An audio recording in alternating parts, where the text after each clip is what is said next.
Patay naman po ang isang lalaki sa Camarin, Caloocan matapos siyang pagbabarilin ng riding in tandem. Ang naulilang pamilya ng biktima sumisigaw ng hustisya. Narito ang unang balita ni Jay Sabale.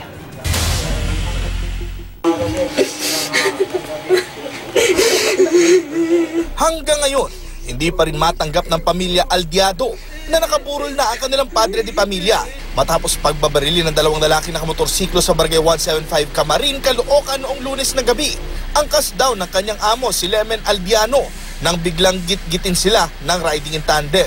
Napakapig at napahinturaw sila pero may isa pa palang motor na inunahan sila na siyang bumaril sa mag-amo. Bulagta agad ang rider na si Alvin Arsenio habang nakatakbo si Lemen sa kalapit na vulcanizing shop. Dumiretso sa may vulcanizing. Siya na lang mag-isa. Nagtago na lang daw siya doon sa mga gulong.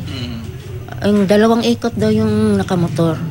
Naitakbo pa sa ospital si Lemen pero namatay rin kinabukasan. Ang pamilya Arsenio, malakas ang kutob na sinundan at pinagplanuhan ng pamamaril at pagnanakaw sa mag-amo. Noong araw kasi ng krimen, may dalang malaking pera si Alvin.